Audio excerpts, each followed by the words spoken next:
Être jardinier, c'est s'ouvrir sur un monde infini de cultures. Alors aujourd'hui, je vous propose de conserver la bonne santé du jardin. Projection d'une nature idéalisée, le jardin constitue un écosystème complexe où l'inégalité des espèces règne. Le plus fort, le mieux adapté, le plus conquérant cherche à s'imposer. Le rôle du jardinier consiste à préserver la bonne santé de ses hôtes en assurant l'harmonie et les soins nécessaires.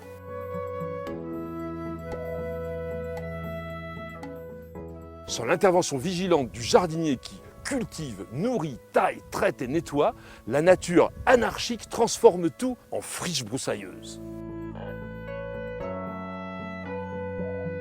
En l'absence de tout traitement, 52% du potentiel de récolte risque d'être perdu. 15% par les ravageurs, les insectes, les acariens, etc. 14% par la concurrence des adventices, les herbes sauvages envahissantes. Et 13% par les champignons pathogènes, c'est-à-dire les maladies cryptogamiques.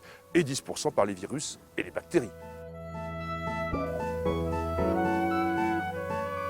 La protection raisonnée des plantes est donc indispensable.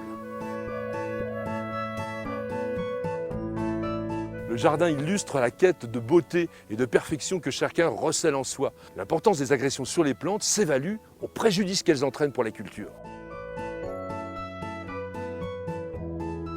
Des gales, des trous ou des taches éparses, quelques feuilles qui tombent prématurément, constituent des affections bénignes qui n'affectent pas la plante de manière significative. Il convient de les accepter sans nécessité de traiter.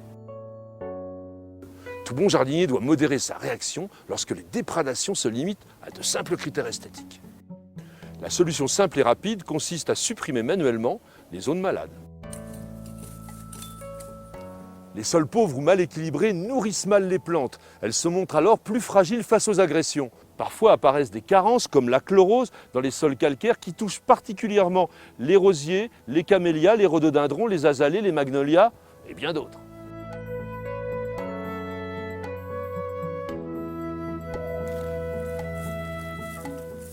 Un bon conseil, nourrissez régulièrement vos plantes avec un engrais adapté. Seule la justesse du diagnostic permet d'adopter la bonne méthode de soin et de choisir au besoin les produits phytopharmaceutiques appropriés si besoin était. Ne vous trompez pas et n'hésitez pas à faire appel au bon conseil d'un professionnel.